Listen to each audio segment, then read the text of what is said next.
ഇന്നൊരു ഗ്രാമക്കാഴ്ച ആയാലോ. ഇത് തമിഴ്നാട്ടിലുള്ളൊരു ഗ്രാമമാണ് കേട്ടോ. ഇതുപോലെ നമുക്ക് നോക്കിക്കഴിഞ്ഞാൽ അറിയാം, നല്ല സുന്ദരമായ റോഡെല്ലാം നല്ല സുന്ദരമായി ഇൻ്റർലോക്ക് ചെയ്തിട്ടുണ്ട്. അതുപോലെ തന്നെ വീടുകളിങ്ങനെ, അല്ലെങ്കിലും തമിഴ്നാട്ടിലെ വീടുകളെല്ലാം അടുപ്പിച്ചടുപ്പിച്ചാണുള്ളത്. അപ്പം അതുപോലെ വീടുകളെല്ലാം ഇങ്ങനെ അടുത്തടുത്തുണ്ട്. ഇന്ന് നമ്മൾ ഈ ഗ്രാമം ഇങ്ങനെ നടന്ന് കാണുകയാണ്. അപ്പം നമ്മൾ ഈ ഗ്രാമത്തിൽ ഇവരുടെ കൃഷികൾ ഇതെല്ലാം നമ്മളിന്നിപ്പം നമ്മൾ കണ്ട് ആസ്വദിക്കാൻ പോകുന്നത്. വീടുകളുടെ ഏരിയ കഴിഞ്ഞപ്പോഴേ ആദ്യമേ ഞങ്ങളുടെ കാഴ്ചയിൽപ്പെട്ടത് ഈ ഒരു അമ്പലമാണ്. ഈ അമ്പലം വർഷങ്ങൾക്ക് മുമ്പേ പണിഞ്ഞതാണെന്നാണ് അറിയാൻ പറ്റിയത്. അപ്പം ഈ അമ്പലത്തിൽ ഒരുപാട് കൊത്തുപണികളും ശില്പങ്ങളും ഉണ്ട്.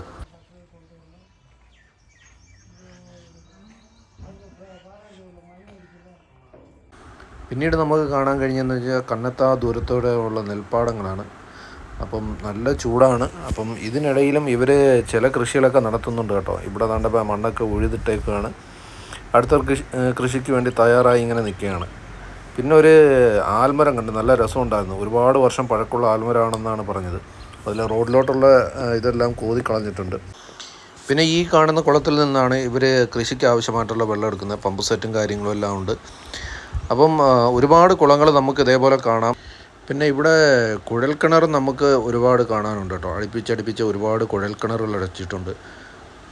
പിന്നെ നമ്മൾ കാണുന്ന ഈ ഒരു സംവിധാനം ഉണ്ടല്ലോ, ഇത് യഥാർത്ഥത്തിൽ നമ്മുടെ ഇവർ പറയുന്നതെന്ന് വെച്ച് കഴിഞ്ഞാൽ മലയിൽ മഴ പെയ്യുമ്പോഴത്തേന് ഇവിടെ വന്ന് സ്റ്റോർ ചെയ്യും. എന്നിട്ട് പിന്നെ അവർ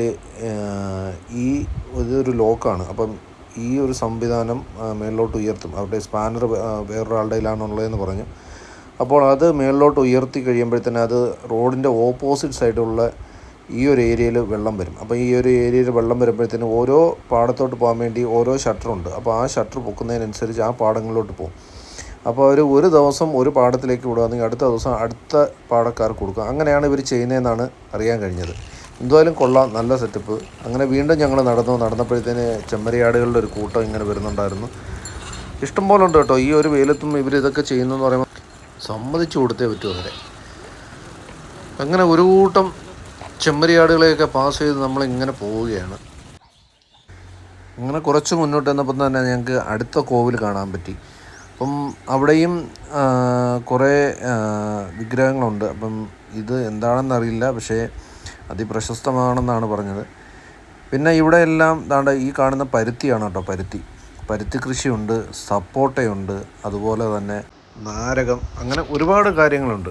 പിന്നെ ഞങ്ങൾക്ക് ഈ ജല്ലിക്കെട്ട് കാളയെ കാണാൻ പറ്റി കേട്ടോ. അപ്പോൾ അടുത്ത ജല്ലിക്കെട്ടിന് വേണ്ടി തയ്യാറാക്കിക്കൊണ്ടിരിക്കുന്നതാണ് തന്നെ. അങ്ങനെ ആ ഒരു ചെറിയൊരു ഏരിയയിൽ തന്നെ നമുക്ക് ഇഷ്ടംപോലെ സാധനങ്ങൾ കാണാൻ കഴിയും എന്നുള്ളതാണ്.